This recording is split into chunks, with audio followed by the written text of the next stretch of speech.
इंशाल्लाह ये कौम जाग गई है।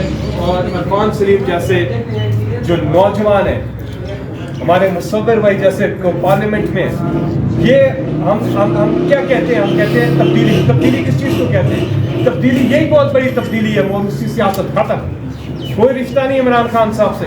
जितने आज कैंडिडेट जो फाइनल हुए हैं नौजवान है ज़्यादा, कोई इमरान खान का रिश्तेदार नहीं है। और उधर अगर आपके नाम के साथ शरीफ नहीं लगा हुआ, आप ऊपर ही नहीं आ सकते। आपके नाम के साथ भुट्टो नहीं लगा हुआ, आपको कुछ चक्कर ही नहीं है। पूरी जिंदगियां आप गुजार देते हैं, कुछ आपको नहीं होता। लेकिन याद देखिए, हम जैसे आम कोई रिश्तेदारी नहीं है।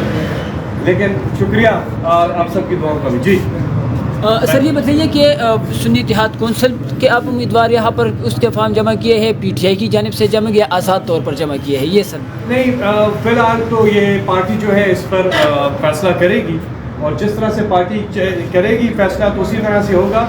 इसकी तारीख तो अभी है आगे, इसमें तो आपको पता है इसकी तो तारीख है अभी। तो अभी फैसला करेगी जो भी पार्टी, हमारी लीडरशिप, इमरान खान साहब जो भी फैसला करेंगे फिर उसी हिसाब से हम करेंगे। हमारे बहुत से मामलात हैं, आपको पता है, वो देखे जाएंगे, उसके बाद फैसला होगा।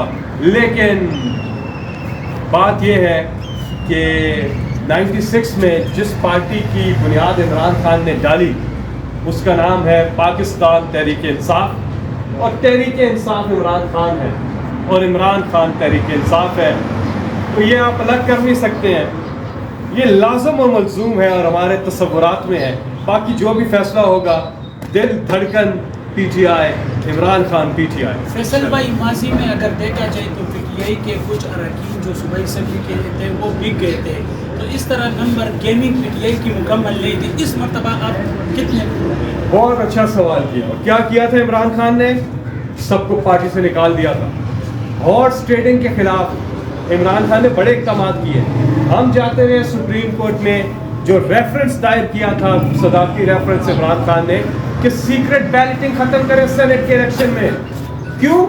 वोट बिकते हैं, और जो खरीदार हैं और जो बिकते हैं उनको बड़ा बुरा लगा था कि ये क्यों कर रहे हैं। सीक्रेट बैलेट कहते खत्म नहीं होनी चाहिए, ये सीक्रेट बैलेट भी खत्म होनी चाहिए। और मैं समझता हूँ कि सेनेट के इलेक्शन डायरेक्ट होने चाहिए।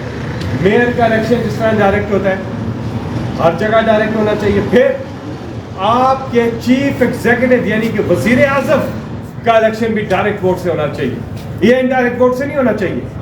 और आपके चीफ एग्जीक्यूटिव जो सूबे के वजीर आला, उसका इलेक्शन भी डायरेक्ट वोट से होना चाहिए। सेनेट का इलेक्शन भी डायरेक्ट वोट से होना चाहिए, डायरेक्ट वोट से, लेकिन फॉर्म 47 वाला नहीं, फॉर्म 45 वाला। शुक्रिया। फैसल भाई, एक सवाल है, बयान जारी किया गया था जिसमें पाकिस्तान तहरीक इंसाफ और पाकिस्तान तहरीक इंसाफ पार्लियामेंटेरियन के दरमियान मखसूस नशिस्तों की जो हुसूल है उसके लिए मुज़ाकराती अमल उन्होंने कहा कि जो शुरू हुआ था, फिर उन्होंने कहा कि अब सवाल पैदा होता है कि ये मुज़ाकरात क्यों और किसके कहने पर बंद या ख़त्म कर दिया गया। इस हवाले से आप ये उस दौर की बात है जब हम नहीं थे।